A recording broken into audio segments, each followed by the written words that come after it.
Martina Okafor, and I represent Farmai Holdings. We are a whiskey investment company, and today we're at the home of Dr. Christopher Smith, a whiskey connoisseur. How did you started collecting whiskey and why? Well, my father and grandfather both enjoyed drinking whiskey, and I was around that from a very young age. And I was already liking the smell and taste at an early age, and when I got older, I tried to get into it myself. Did you remember what kind of whiskey it was? They both drank Canadian Club, which is a rye whiskey, because they're both Canadian. Oh, okay. Yeah, and I still like rye a lot.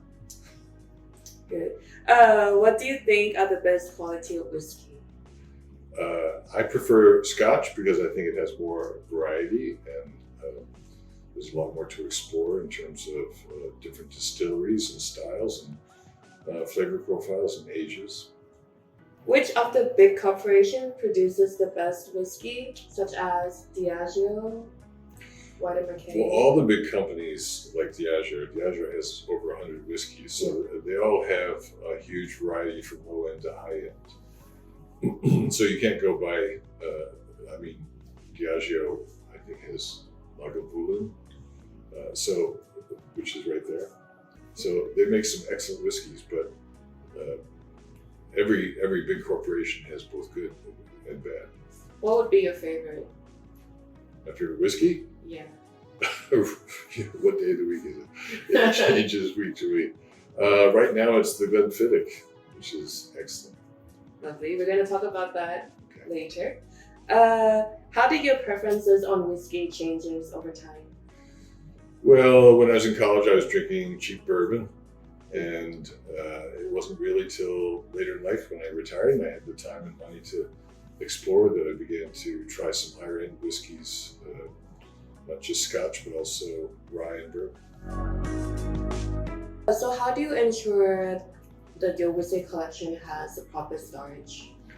Well, you try to keep it at room temperature and you try to keep it from evaporating, which tends to happen more if you have a cork. So you have to seal the top if you're going to keep it long term. You have to put either plastic wrap or wax on the top. Interesting. So what's your favorite way to drink whiskey? I prefer it neat or with a few drops of water just to open it up. I don't usually drink it on the rocks, and if it's a good whiskey, you don't want to use it as a mixer. That's a shame. Do you drink cocktail then? Yeah, I do, but I won't use my high-end whiskeys. Oh, so what do you use? Well, I'll use, for a Scotch, I'll use Johnny Walker.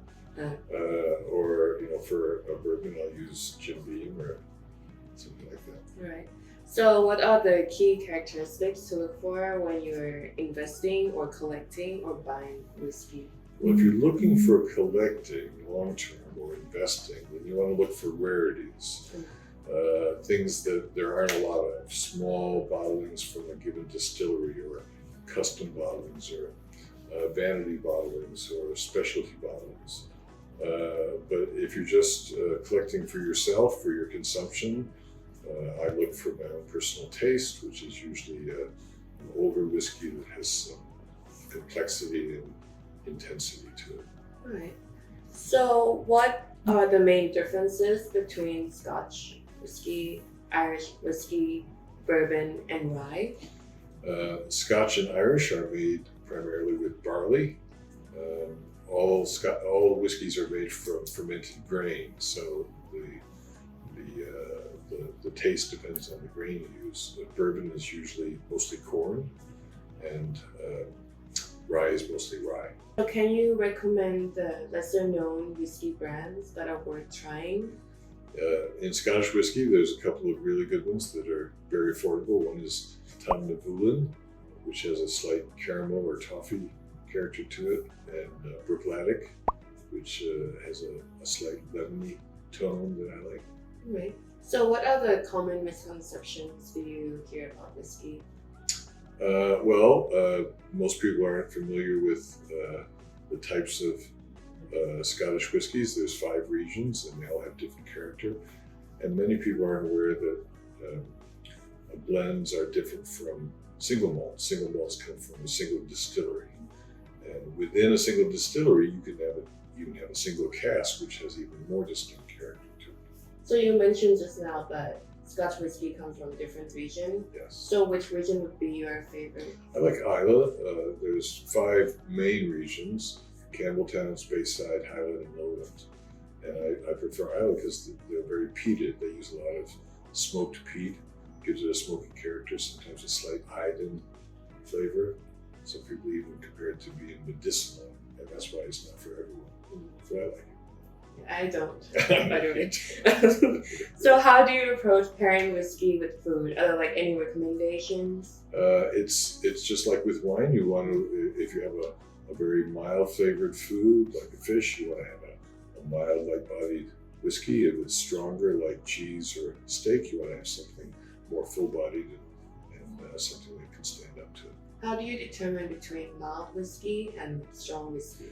Well, it's the complexity, the intensity, the concentration, and the length of the finish. And the alcohol level would be? Well, that contributes, but that's not what you think of when you discuss body. Body is mostly flavor. But the more alcoholic a whiskey is, the more you have to consider the volume you're drinking. What do you think are the most rarest and sought after whiskey in the world? They tend to be the Japanese because their volume is so tiny. They're not making them anymore. So the top Japanese whiskey, such as Yamazaki, is in very short supply. So the older vintages, like 18-year Yamazaki and up, go for hundreds of thousands per bottle. What are your favorite? Do you have any favorite like red bottles that you really want to get your hands on? No, I got my hands on all the bottles I wanted to. I really like Oban 18 and Glenfiddich 15 are excellent. Sounds good. I should try at some point. All right. So have you heard of the Glenlee blended Scotch whiskey? No, I haven't. Have you tried it? No. Do you want to? Sure. Let's do it. So these are Glencairn glasses. They're designed specifically for whiskey tasting. They have a slight bowl at the bottom with a tulip shape that concentrates the smell at the top, just like with a wine. The big part increases the surface area at the bottom, so you can get more of the volatile chemicals in the air, so they get to your nose. All right. And they're pulled together and concentrated at the top. Could you please walk us through the process of doing a proper tasting? Sure. Just swirl it to coat it, and then hold it to your nose close. Don't you throw it on the table? If you want to be safer, yeah. Let's do it. I'll do that. And then just hold it to your nose. And this is actually quite nice. It's got some nice toffee flavors. Just smell like a sugary toffee.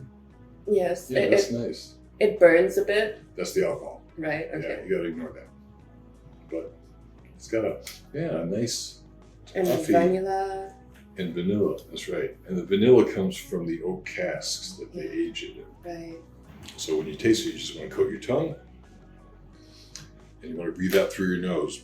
Most of the sense of taste is actually smell. So if you breathe out through your nose, you get a lot more, just like with a wine.